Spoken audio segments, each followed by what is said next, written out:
a da tarde estava...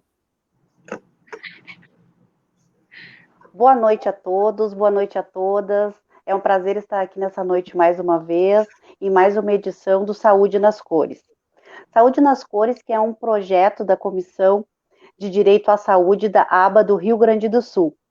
Nós trazemos através de cada um dessas nossos episódios uma alusão à cor do mês a qual comemoramos ou temos alguma no caso de uma proteção ou alguma prevenção, trazendo a saúde em primeiro lugar.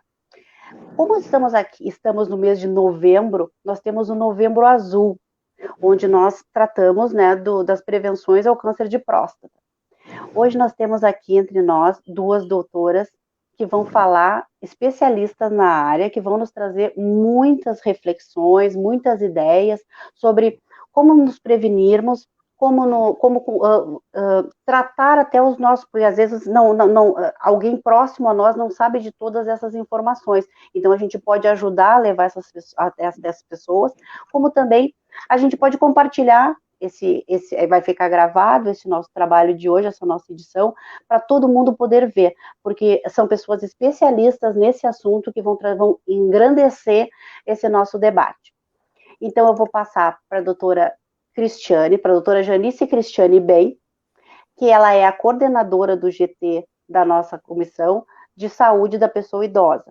E ela trouxe também conosco essas duas convidadas especiais e ela vai apresentá-las agora para nós. Por favor, doutora Cristiane. Bem, boa noite, doutora Andréia, obrigada. Boa noite, doutora Cíntia, doutora Virgínia. Mais uma vez, eu digo que é uma honra tê-las aqui. Muito obrigada pela disponibilidade de vocês, darem um pouquinho do tempo de vocês e do conhecimento de vocês para todos nós. Eu gostaria de apresentar, então, as nossas convidadas. A doutora Cíntia Elizabeth Alcântara Quispe, ela possui graduação em Urologia pela Universidade Nacional Major de São Marcos, Peru, com fellowship de pesquisa em Uro-Oncologia. Atualmente ela é médica urologista do Departamento de Uro-Oncologia do Hospital de Câncer de Barretos.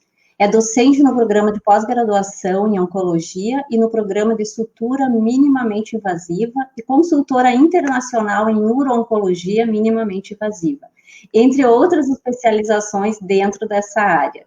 Doutora Cíntia, boa noite. Obrigada por estar aqui conosco. Boa noite, doutora Janice, doutora Andréia. Realmente um prazer para mim poder ser parte de todo este conhecimento que vocês estão tentando entregar para outras pessoas. Meu sotaque é totalmente diferente ao gaúcho, né? Eu sou peruana, eu me formei lá no Peru e atualmente eu fui abraçada, né, pelo Hospital de Amor de Barretos e foram parte do time. Realmente vai ser um prazer hoje poder conversar com vocês. Obrigada, doutora Cíntia. A nossa outra convidada é uma gaúcha, trabalha na cidade de Caxias do Sul, doutora Virgínia Miller. Ela é urologista titular, especialista pela Sociedade Brasileira de Urologia e é membro da American Urological Association e da International Continence Society. Não sei se falei certo, doutora Virgínia, meu inglês não é muito bom. Doutora Virgínia, é um prazer imenso tê-la aqui conosco. Também agradeço a sua disponibilidade em repartir conosco e com todas as pessoas que estão nos assistindo e vão nos assistir o seu conhecimento num tema tão importante, não só no mês de novembro, mas todo o ano, né? Sim, é sempre muito importante falar sobre a saúde masculina, especialmente a gente tem esse mês especial todo dedicado a ela, e aqui temos 4 mulheres fortes para tratar desse assunto e conseguir esclarecer um pouco mais e ajudar os nossos amigos, parceiros, parentes na obtenção da saúde, né? Muito obrigada pelo convite. Bem, já que a doutora Virgínia falou mesmo, são 4 mulheres falando sobre a saúde masculina, né? Então, assim, isso já é uma das coisas que a gente já tem que ir quebrando esse tabu, né? Então, eu gostaria de iniciar fazendo essa pergunta para as duas doutoras convidadas, e, assim, a gente sabe que as mulheres, elas vão ao ginecologista com muito mais naturalidade do que os homens. Então, as mulheres se cuidam muito mais do que os homens, é muito mais natural. Então, eu pergunto para você se é possível ter essa resposta, né? Por que os homens têm tanto receio de consultar o urologista principalmente, e também em relação ao famoso exame do toque retal, se ele realmente é necessário, e se com tantas tecnologias hoje existe alguma outra forma de fazer esse exame. Aqui a gente está falando na prevenção, antes de entrarmos propriamente dito no câncer de próstata, que se refere ao mês de novembro. Então, eu gostaria de perguntar a vocês essas duas questões. Por que existe não vou dizer assim o tabu, mas assim, não tem essa naturalidade do homem ir consultar como a mulher tem? Por favor, doutora Cíntia, quer começar, por gentileza? Realmente, essa daí é uma realidade que não só é aqui do Brasil, é principalmente de toda a Latinoamérica. A gente está formado desde criança, né, de que o homem é quem não chora, o homem é que não deve, de que deve ser forte. Então, realmente, inclusive, teve vários estudos tentando entender o que faz que o homem se sinta fragilizado no momento de ir a uma consulta, e mais ainda, ir numa consulta urológica, né? E tudo isso daqui vem por uma questão também cultural, tá? Uma questão de idiosincrásia, uma questão também não deixa de ser tabu, inclusive para alguns pacientes, não é para todos, mas sim para alguns pacientes, tá? Dentro de tudo isso daí, a fragilização da masculinidade no homem, e ainda mais no momento de falar do exame da próstata, que vem a ser o toque retal, né? E, inclusive, tem várias avaliações dos psicólogos falando de toda essa situação, onde o homem, ele associa a fragilidade e a feminização do próprio ser, né, com a região, por exemplo, perianal, a região a região anal, né, falar diretamente, eles consideram uma região bastante fragilizada, uma região que vai, inclusive, se eles recebem o exame, por exemplo, eles vão ser, de algum jeito, feminizados. Inclusive, vem a brincadeira, que eles, por exemplo, gostaram ou não gostaram do exame. É uma coisa que, inclusive, é absurda, totalmente absurda. É um comentário muito sem noção, que só aumenta ainda mais a fragilização da masculinidade. Então, realmente, o que a gente tem que trabalhar, não só como profissionais, senão como pessoas, como mulheres, porque são, por exemplo, as mulheres também que criam a outros homens, né? O que a gente tem que trabalhar é quebrar essa ideia, quebrar realmente que o homem não precisa ir ao médico, não precisa fazer o teste. Um adolescente não precisa ir no médico quando está no período da adolescência, né? Isso daí é uma situação que realmente tem que mudar. E com todas essas campanhas de prevenção que vocês fazem, ajuda para poder avançar cada vez um pouquinho mais. É isso. Doutora Janice, acho muito importante realmente falar. É um tabu, sim. É um mito que gira em torno dessa questão da masculinidade, do homem forte, e tudo que ele puder achar de desculpa para não fazer o exame, ele vai, né? Não preciso, tem outras formas da gente fazer. Tanto que esse ano, particularmente devido à pandemia, a Sociedade Brasileira de Urologia fez uma pesquisa se o homem estava se cuidando, né, nesse ano. E chegaram à conclusão que 55% dos homens retardaram a sua consulta ou não foram à consulta, né, 50% deles se cuidaram menos, e 40% deles nem tentaram marcar a consulta esse ano com a desculpa da pandemia, e a gente não pode postergar a saúde, a gente não pode deixar os nossos exames de rotina, né? Aposto que nenhuma de nós quatro que deixou de ir esse ano na nossa médica ou no nosso médico, né? e sendo que 27% dos entrevistados desse ano nunca foram ao urologista.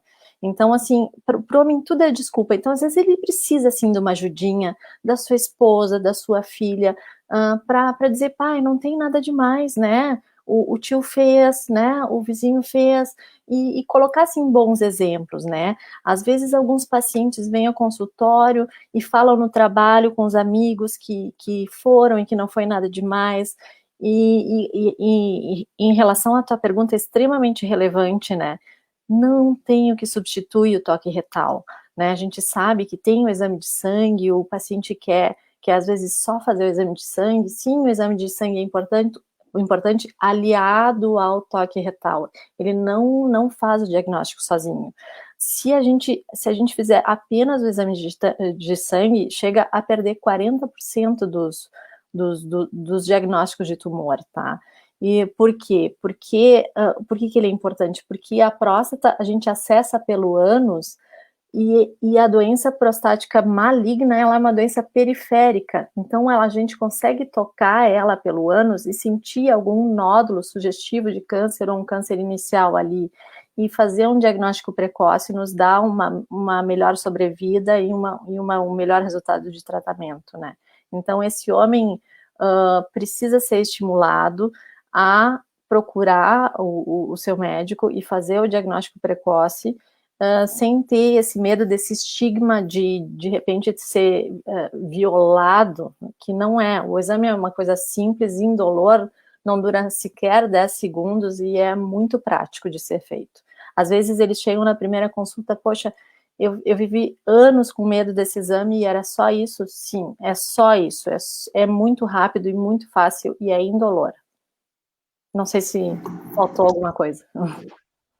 Não, é real, totalmente real. Os dados que Virginia deu, né, no nosso hospital, a gente considera alguns valores do PSA, né, normais e anormais. E realmente, 25% dos pacientes que vêm já com diagnóstico de câncer de próstata, eles têm um valor de PSA normal, né? O PSA é o exame de sangue, né? Então, ainda não chegou o exame milagroso que ele vai tirar o paciente de fazer o exame, né? É uma combinação. Na verdade, só o exame dígito retal não funciona sozinho. Ele é uma combinação de situações, né? E por isso que precisa ir no urologista e não só realizar, por exemplo, o exame o PSA, né? A gente sabe, doutoras, Perfeito. que quando tem um exame de toque alterado, aliado a um PSA alterado, a chance de ser um tumor realmente maligno chega a 80%.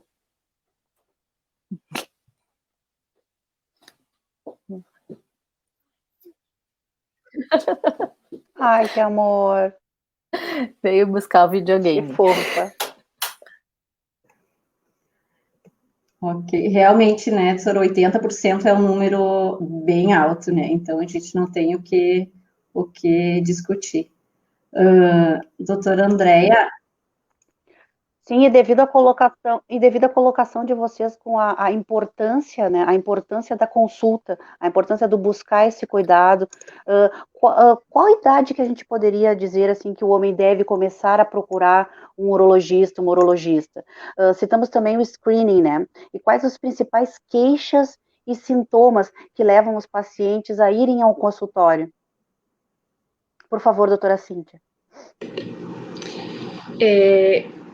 Realmente, assim, como a mulher vai a partir dos 13 anos, por problemas menstruais, por entender algumas situações, né, ginecológicas, o homem, quando começa a sexualidade, também teria que acompanhar, ter conhecimento de doenças, de infecções de transmissão sexual, né, e também alguma série de situações que, por exemplo, cálculos renais, outras doenças, inclusive, que são desde o momento do nascimento. A gente observa muitos pacientes, por exemplo, com câncer de pênis, que eles ficaram com a fimose, que é o prepúcio totalmente fechado durante muitos anos, e eles só apareceram na consulta depois dos 50 anos porque apareceu um câncer de pênis, e eles não ficaram operados durante todo esse tempo, né? Sabendo que tem uma relação direta.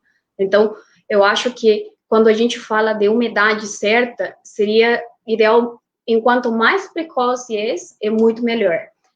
Os sintomas que levam os pacientes a nossos consultórios, né, a procurar uma assistência urológica, é sobretudo em pacientes idosos, né? Quando o paciente, por exemplo, não tem sintomas urinários, ele não consegue urinar, ele urina mais de 3 vezes à noite, ele fica, por exemplo, com algum vazamento na urina, porque ele já não está conseguindo ter um jato normal, né? Isso daí são sintomas urinários que eles aumentam com a idade, né? Porém, eles não são específicos de uma doença, menos ainda de uma doença oncológica, como Virginia vai comentar. Bom, a gente tem visto bastante modificação na cultura do consultório, né?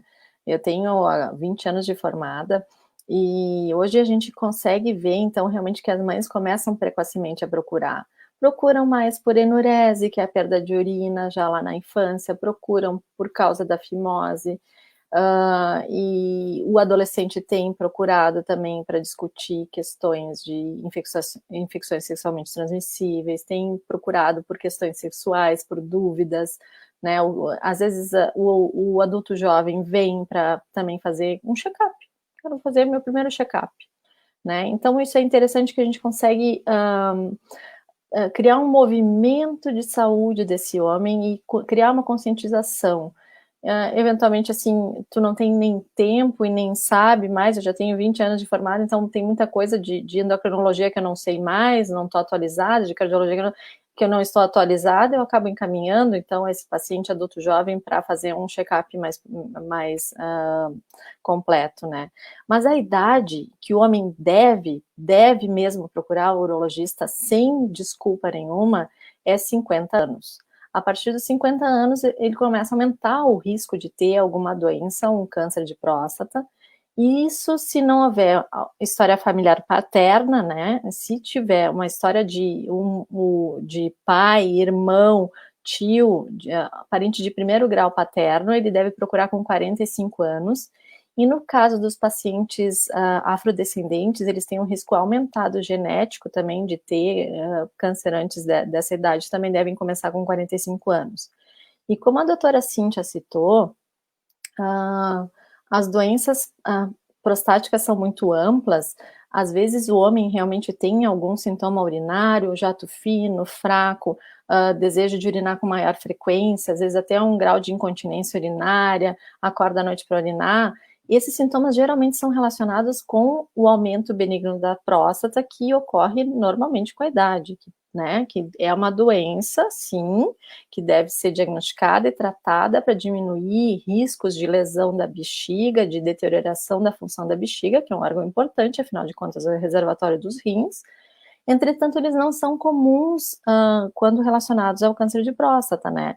O câncer de próstata, ele é assintomático, né? Ele só vai dar algum sintoma urinário, doloroso ou sangramento quando ele for bastante avançado e quando a gente já não tiver mais praticamente chances de cura e vai só conseguir dar algum grau de qualidade de vida para o paciente, mantendo ele com mais tempo de vida, né? Então é muito importante que o homem procure sim fazer os exames periódicos dele, independente de qualquer sintoma. Tá? E é bom que comece cedo, é bom que ele tenha uma referência para cuidar da saúde, né? Isso tem mudado bastante e eu acho muito importante.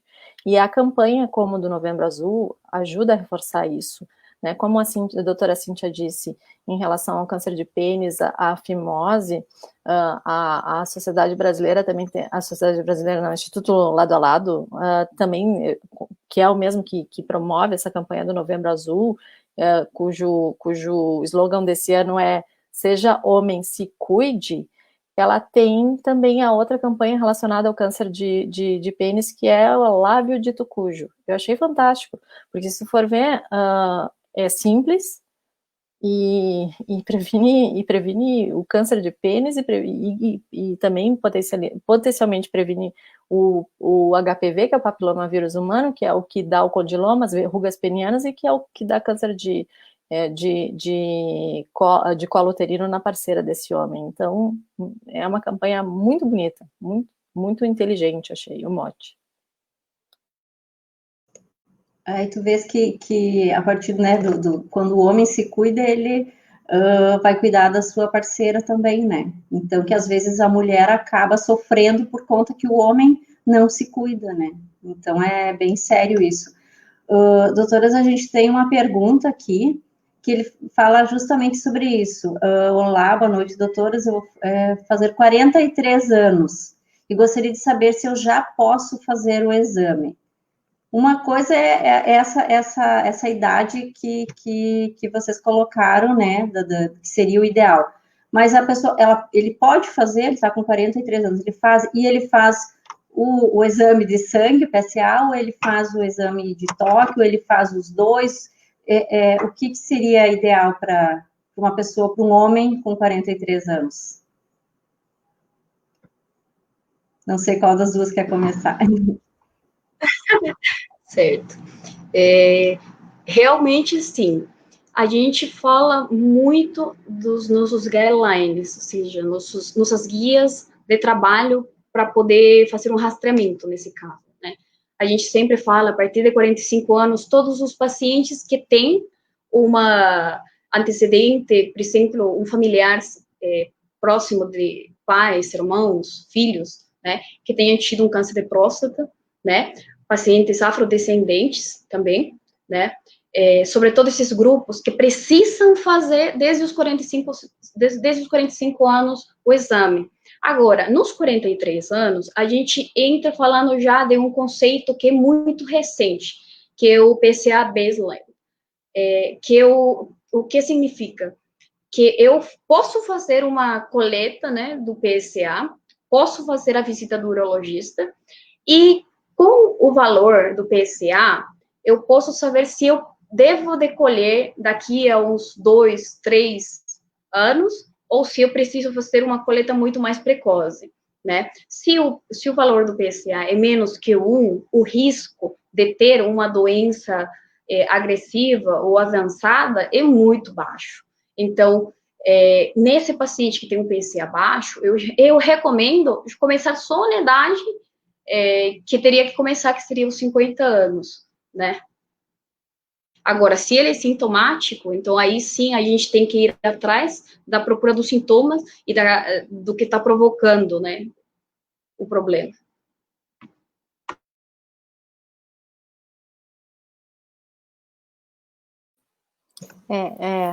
Dificilmente a gente recomendaria um toque num paciente sem história familiar com essa idade, né? E sim, a gente faz um PSA, aproveita que ele veio, que ele nos procurou, que ele teve essa iniciativa e fala sobre as outras questões da saúde, né? O que ele faz para prevenir, né, qualquer evento, né? Se cuidando, né, se pratica atividade física, como é a dieta do paciente, como é que está o controle pressórico, né, essas outras coisas, história familiar de outras doenças que possam ser prevenidas, a gente vai trabalhar nessa consulta também, né.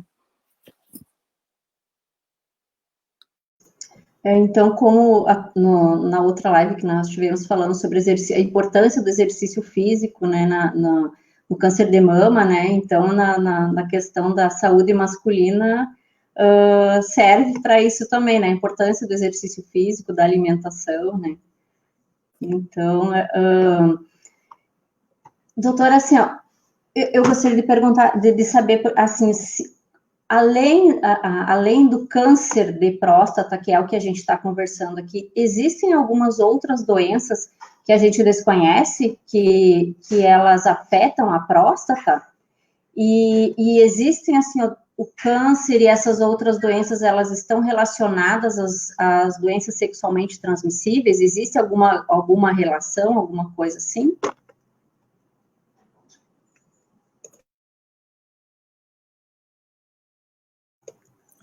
doutora Virginia?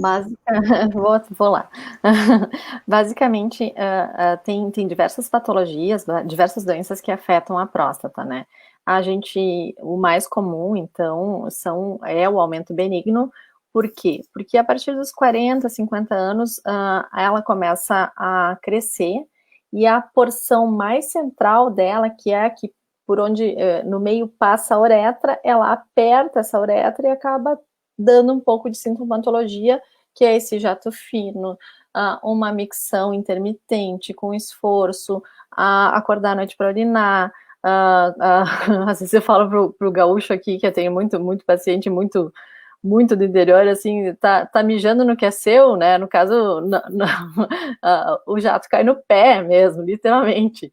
Então, e acorda de noite, e às vezes tem um pouquinho da última gotinha na cueca. Isso é o aumento benigno, tá? Isso é potencialmente tratável com medicações, e às vezes necessita de cirurgia também. E às vezes algumas infecções prostáticas também, né? O homem jovem pode ter prostatites relacionadas a infecções sexualmente transmissíveis, e o homem mais velho pode ter prostatite relacionada à infecção urinária, a germes urinários. E todas essas doenças podem dar sintomas semelhantes, né? E assustar bastante o homem, porque ele fica preocupado que acaba tendo os sintomas e sempre acha que é câncer, né? E todas essas doenças podem alterar o PSA também, o exame de sangue da próstata, que é um antígeno prostático específico. Por quê? Porque o PSA não é específico de câncer de próstata. Ele é uma doença, ele é um marcador de doença prostática. E essa doença pode ser câncer, mas pode ser uma inflamação, pode ser uma infecção, pode ser um aumento benigno. Basicamente são essas aí. Em relação às infecções sexualmente transmissíveis, não há relação entre as infecções e câncer de próstata, tá? Não sei o que a Cíntia gostaria de acrescentar. Realmente, assim, falando de fatores de risco do câncer de próstata, relacionadas com infecções de transmissão sexual, não existe uma associação direta, tá? A gente tem observado, por exemplo, para outro tipo de situações, pacientes, por exemplo, que têm algum tipo ou que tem infecção por gonorreia, clamídia, podem ter uma estenose de uretra depois, que são outras situações que acontecem dentro do canal. Falando de câncer de próstata, realmente não tem uma relação direta, tá? Falando de HPV, por exemplo, ainda não tem uma relação direta com o câncer de pênis, né? Tem relação com o câncer de cérvix, né?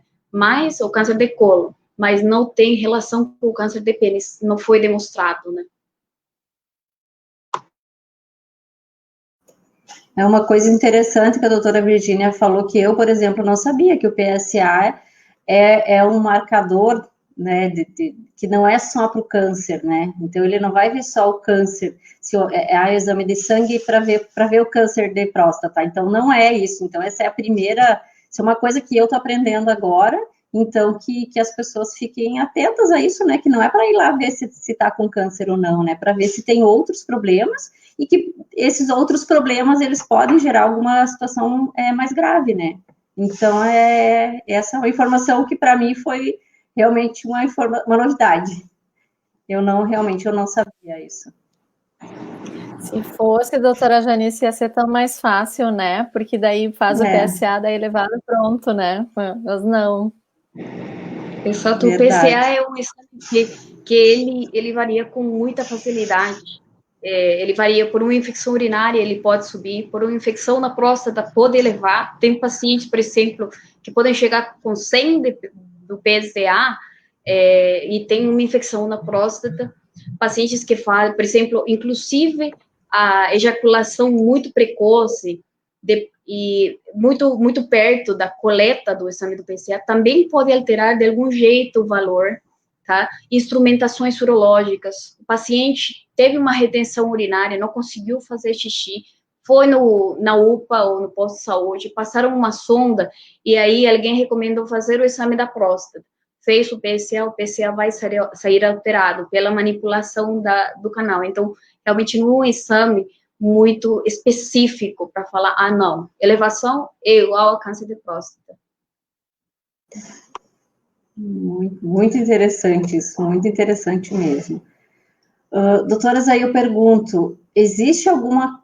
A gente já conversou bastante sobre isso, né? Mas, assim, se a gente pudesse dizer, existe alguma coisa que provoca o câncer de próstata? Existe alguma pesquisa que diz, se a pessoa tiver esse tipo de vida, esse tipo de alimentação, existe alguma coisa que provoca o câncer de próstata?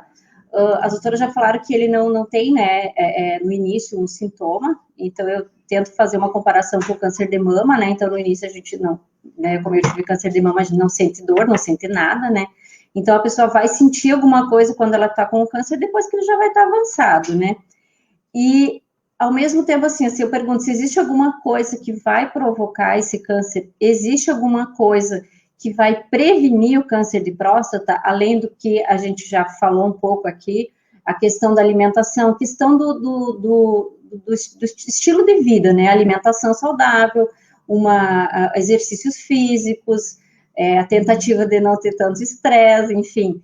Então, assim, existe alguma coisa que provoca o câncer, que a pessoa está mais propensa, além também da questão da hereditariedade? Existe alguma coisa que é possível fazer com que a gente previna o câncer de próstata?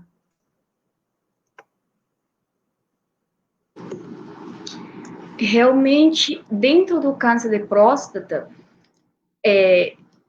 infelizmente, a gente não tem descoberto ainda o que está provocando a doença, né?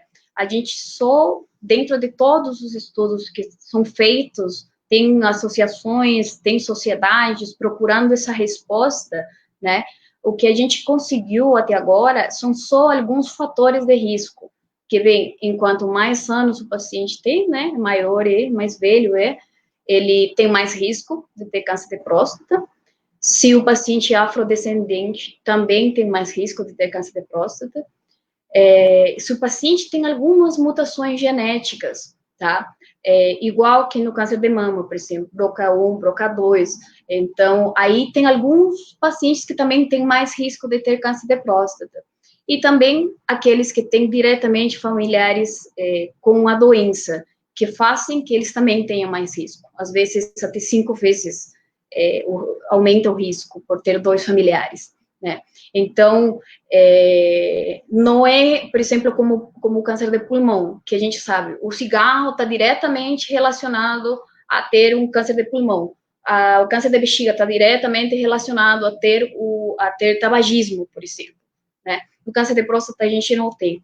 E, infelizmente, igual que a gente não tem os fatores que estão provocando o problema, a gente também não tem a resposta de como a gente pode prevenir. A resposta que a gente tem, sim, é tentar fazer o diagnóstico precoce, né, para ter mais chance de cura, porque é uma das doenças que tem uma chance de cura altíssima, né, porque quando é diagnosticada em estadios iniciais, mas tem a relação das atividades físicas, de comer menos gordura, a obesidade tem um pouco de relação com o câncer de próstata, porém não é diretamente relacionada, né? Então, realmente, aí tem muitas dúvidas voando no ar e tem muitas pessoas também procurando a resposta. Eu costumo dizer para o paciente que é uma loteria, né? Então, com exceção da questão da raça e da hereditariedade, tudo que tu puder fazer de bom para a tua saúde vai ser bom para prevenir o câncer de próstata. Então, diminuir o consumo de proteína animal, de gordura animal, aumentar o consumo de fibra, jamais fumar, beber socialmente, né, praticar atividade física, tudo isso. Os vários estudos que foram feitos, inclusive tinha uma época que se acreditava no molho de tomate, né, não se comprovaram, não tem vitamina E, vitamina D, licopeno, nada se comprovou, tá? Então, realmente é a loteria da vida.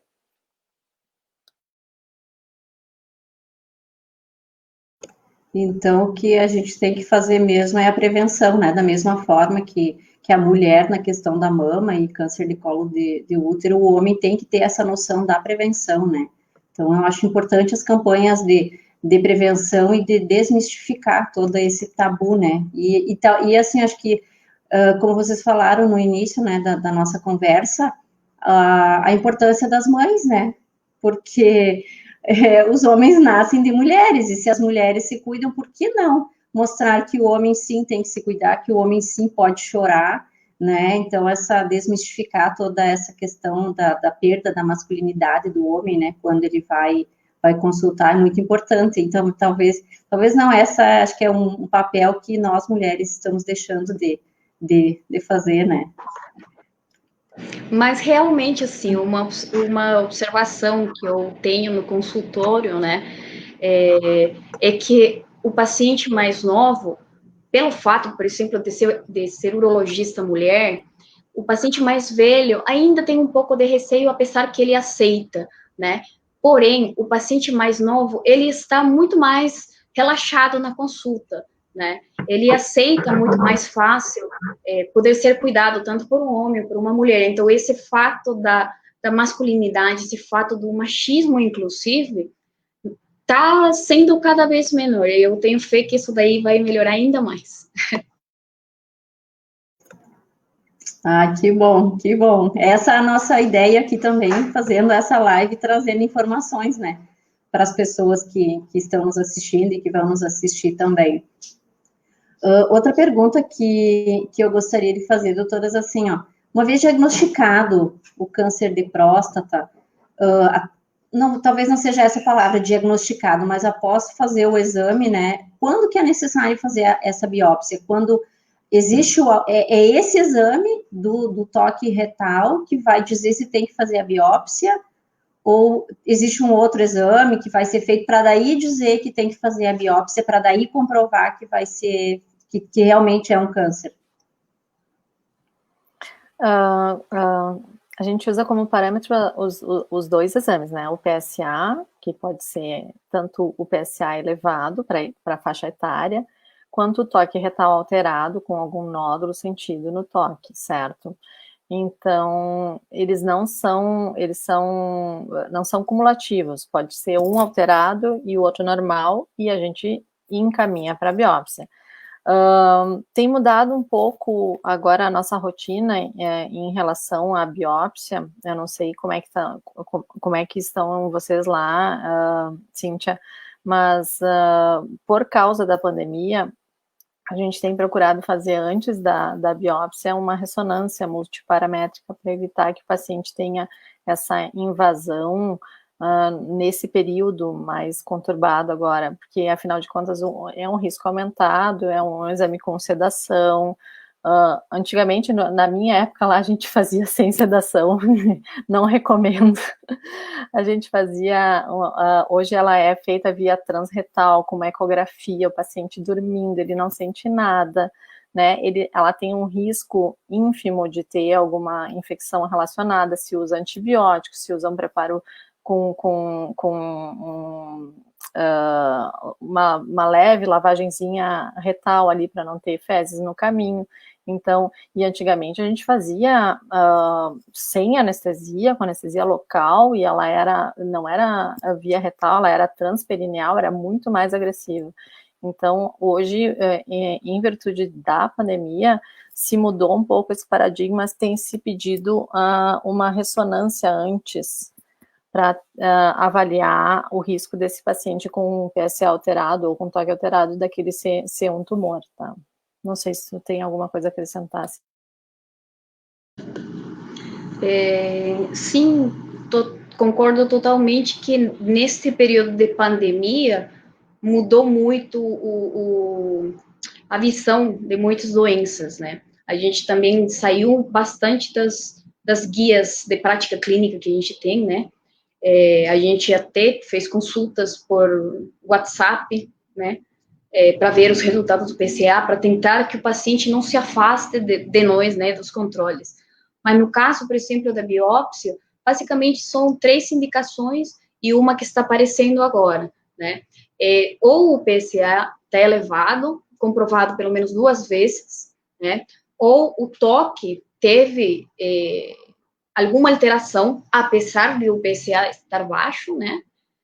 Aí também a gente usa biópsia para fazer seguimento de alguns pacientes já diagnosticados com câncer de próstata, que a gente considera como vigilância ativa.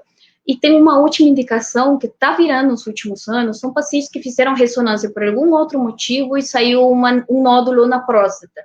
Esses pacientes, independente de ter PSA ou toque, eles fazem biópsia, tá? Agora, a realidade da ressonância, ela muda bastante entre Europa, América e Latinoamérica, né? A gente, como Latinoamérica, como países, por exemplo, Peru, Bolívia, outros países, inclusive fora do Brasil, que são mais subdesenvolvidos, né? A gente não tem um acesso à ressonância com muita facilidade, né? Inclusive, dentro do Brasil, também tem regiões que têm muita dificuldade para fazer uma ressonância. Dentro das guias clínicas, por exemplo, a Sociedade Europeia de Urologia, ou Sociedade Americana de Urologia, eles já têm incluso fazer uma ressonância antes de fazer a biópsia. Para quê? Para que a biópsia seja dirigida com a ressonância, o que a gente chama de uma biópsia dirigida, tá? Por fusão. Então, os radiologistas, eles veem a imagem na ressonância, funcionam com a imagem do ultrassom e eles fazem a biópsia dirigida, tá? Já não é tanto só com a visão do ultrassom. Porém, aqui, em muitos lugares, ainda a gente não tem acesso a ter uma ressonância. Então, o que a gente está fazendo é ainda continuar com o segmento do PSA e o toque retal, tá? Se tem essas alterações, a gente faz a biópsia. Se o paciente tem a possibilidade, ele faz a ressonância antes. Mas se o paciente, lamentavelmente, não tem a possibilidade, ele faz a biópsia direto. E se for muito suspeito e a biópsia for negativa, aí a gente faz o esforço necessário para que o paciente faça a ressonância para guiar uma segunda biópsia. Lembrando, doutoras, que esse exame de biópsia por fusão de imagem de ressonância, ele custa no mínimo R$3.000, né? Então é complicado. Realmente, a nossa realidade aqui, ela não facilita muito, né, que as pessoas tenham acesso a esse tipo de exame. Então, isso é complicado.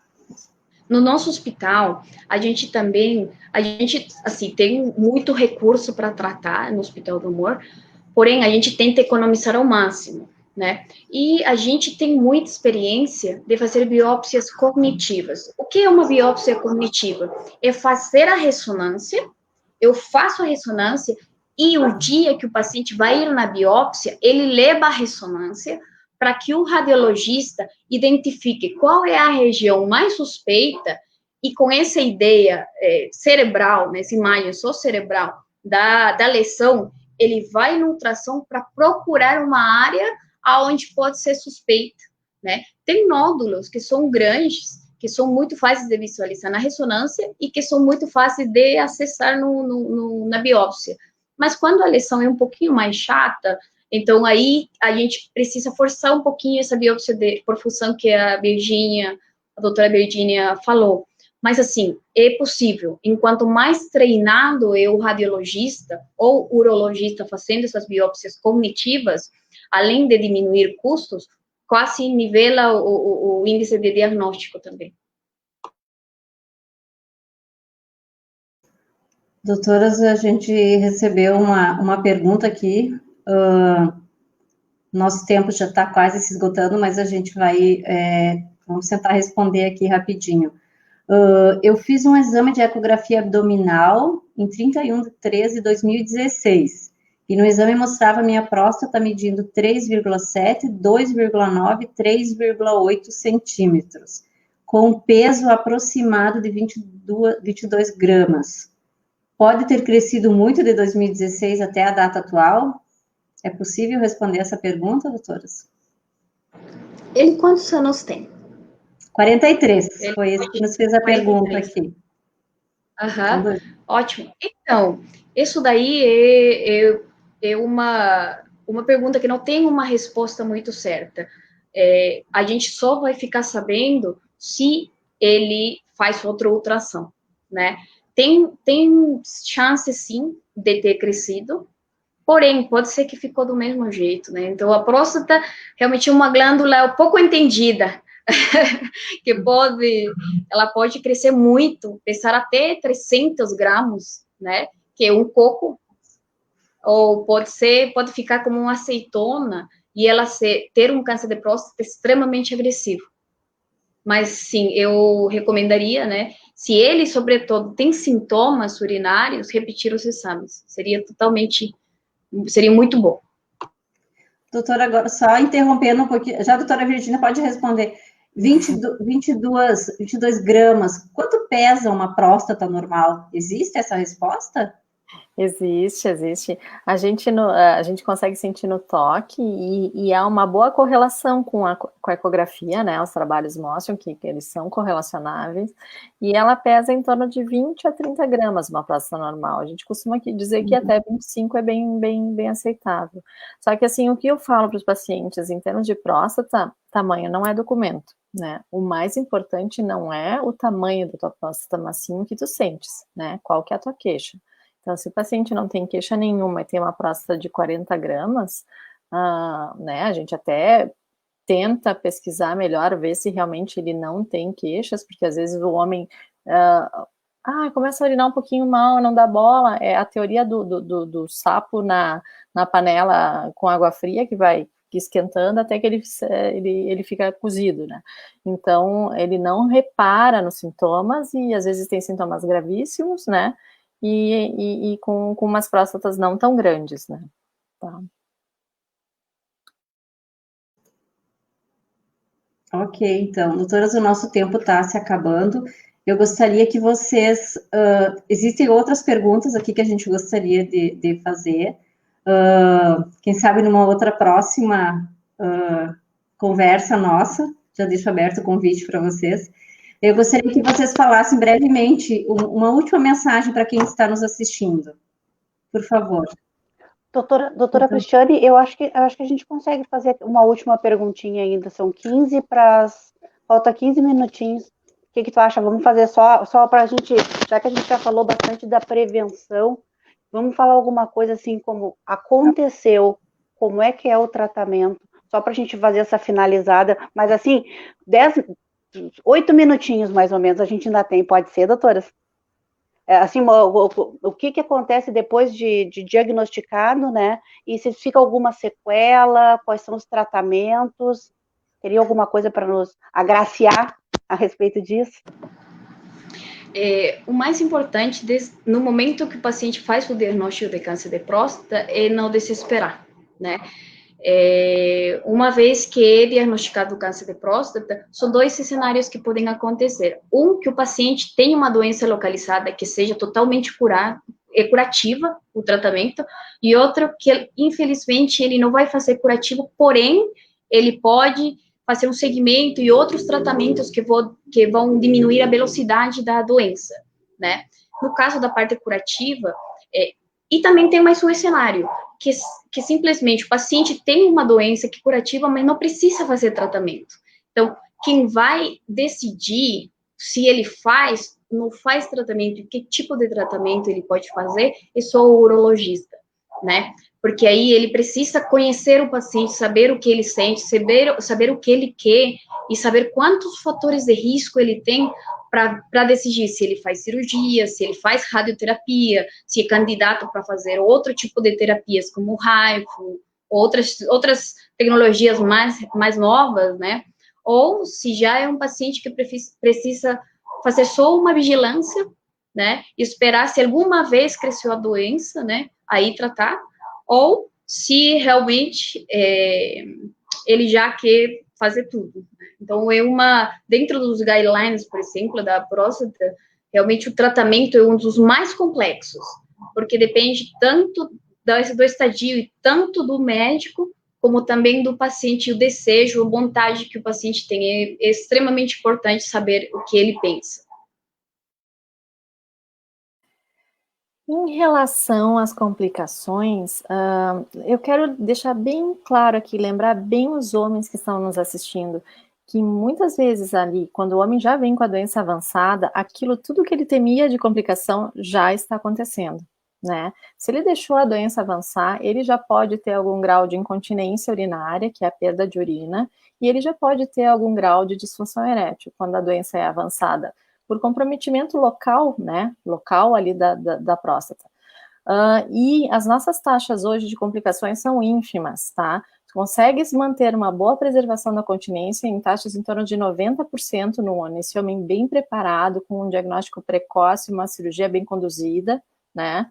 E a gente consegue manter uma taxa de ereção sem medicação, que é o que eles conhecem, o azulzinho, o Viagra, Sildenafil, Vardenafil, Tadalafil, os remédios, a nossa taxa é de 85% a 50% sem medicação, chegando a muito mais com medicação, e a gente tem outras opções de tratamento, além das drogas orais, tem droga injetável, tem a prótese, né? Então, assim, sempre lembrar o homem que não é o fim, é um começo, né? O diagnóstico precoce do câncer de próstata é um começo de vida para ele, é um ganho de vida.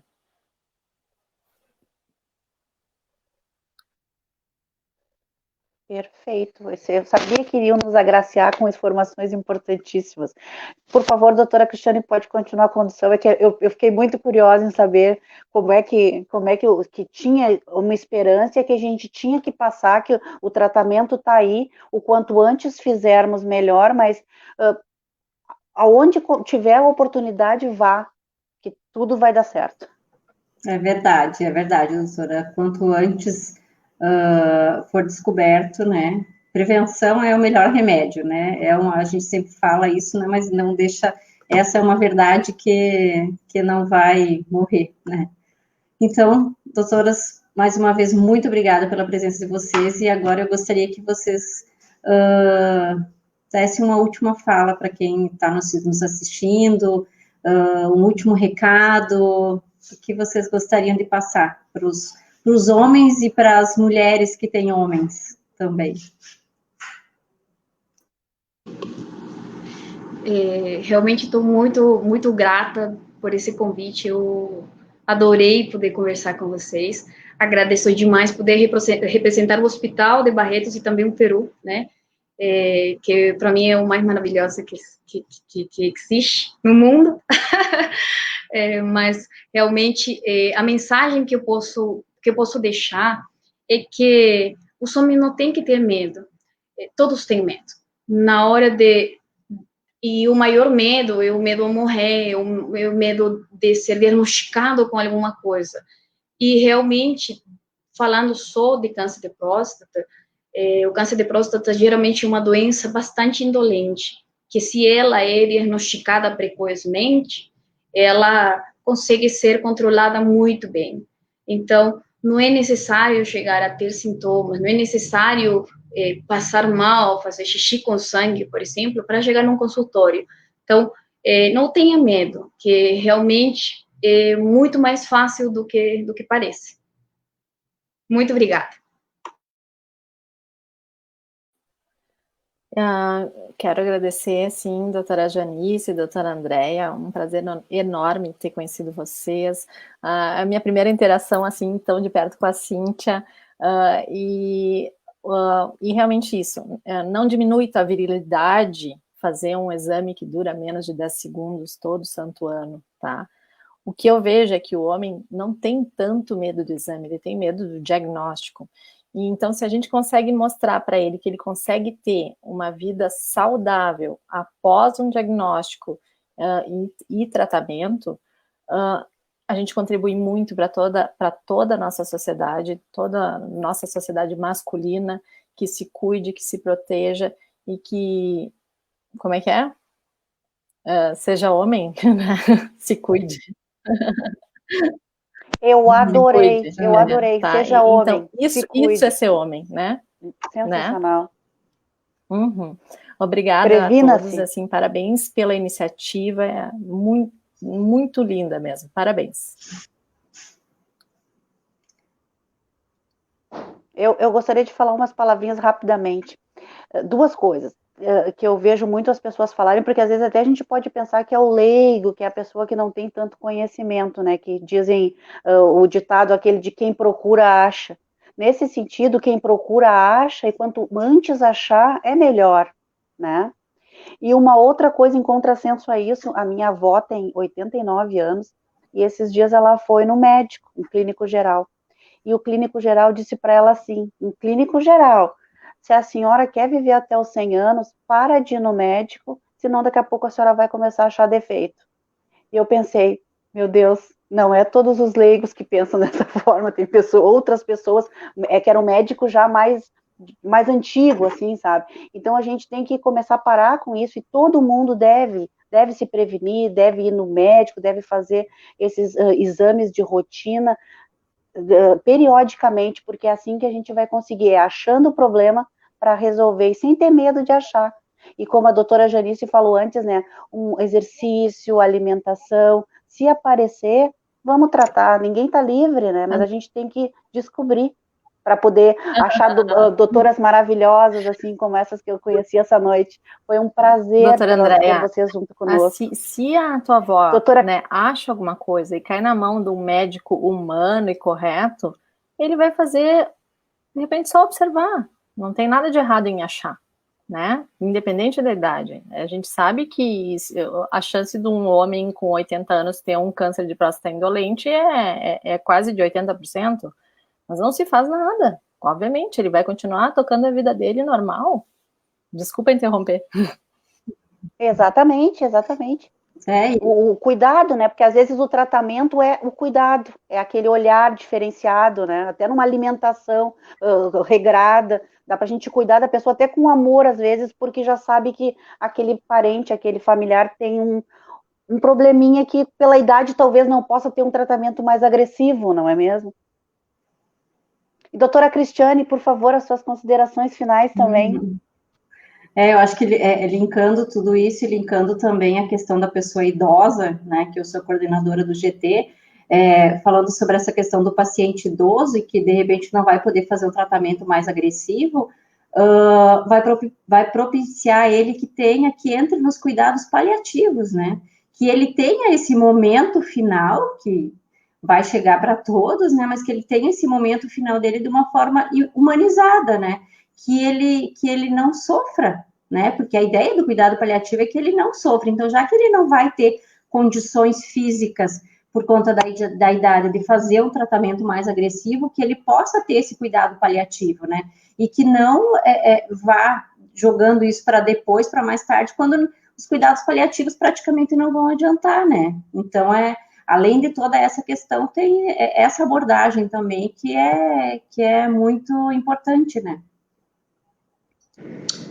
Mas realmente só para dar uma observação, né, sobre isso, a gente dentro da oncologia, a gente respeita muito o status do paciente, o performance status, porque tem paciente de 80 anos e tem outros pacientes de 80 anos, né? Tem alguns que são muito mais frágeis e tem outros totalmente ativos. A gente já fez cirurgias, prostatectomias, tem pacientes que jogam bola, correm todos os dias, fazem mais exercício que a gente, né? Então, realmente, a gente fez cirurgias muito, assim, agressivas, inclusive, em pacientes que eles vão viver muito mais que 10 anos, né? Por exemplo, meu avô, falando de avós, meu avô, ele tem 97 anos, né? Então, se ele tivesse sido diagnosticado aos 80 anos, sabendo a longevidade por exemplo, dos pais dele, aí a gente tivesse decidido, às vezes, observar um tempo, e depois decidir se ele trata ou não trata, depende muito do paciente, realmente. Sim, tem toda essa questão. Então, minhas queridas, eu gostaria de agradecer. A gente tem um comentário da Lélia, que veio lá do Peru. Eu acho que está mandando um abraço para ti. Querida. Querida. A fanática número 1, viu? Coisa boa. Queridas, então eu gostaria de agradecer mais uma vez a disponibilidade de vocês, dizer que os conhecimentos que vocês dividiram aqui conosco não tem preço, o tempo que vocês disponibilizaram, muito menos ainda. Então, assim, muita gratidão por vocês estarem aqui, e a gente da ABA só tem a agradecer. Obrigada, doutora Andréia, por disponibilizar esse espaço, por ter essa ideia do Direito em Cores, e a gente trazer pessoas tão maravilhosas aqui. Fica aqui o meu convite para vocês em outro momento, e mais uma vez, minha eterna gratidão por vocês terem aceitado e a gente, né, conversado todo esse tempo, para a gente poder fazer dessa noite, né, uma noite de informações. A gente chegou ao nosso final aqui. Mais um abraço do Peru, a Rufo Alcântara Hernandes, Peru inteiro nos assistindo aqui. Nossa, gente, boa doutora noite. Cíntia, estamos famosas internacionalmente hoje, que coisa boa. Um abraço para o Peru. E faço como a doutora Cristiane disse, o convite a vocês, a não só no novembro de 2021, antes disso, vocês voltarem e a gente falar de outros assuntos também, dentro da urologia, não só do câncer de próstata, porque esse é um problema que vários problemas que podem dar nessa região, que a gente tem que falar e tem que esclarecer o jovem, o adulto, o idoso. Então, o nosso convite fica aqui, e eu agradeço a condução da Cristiane por ter achado essas duas doutoras maravilhosas para brilhantar a nossa noite. Muito obrigada, em nome de toda a Comissão de Direito à Saúde da ABA do Rio Grande do Sul. Uma boa noite a todos. Boa noite. Eu agradeço, boa noite. Boa noite.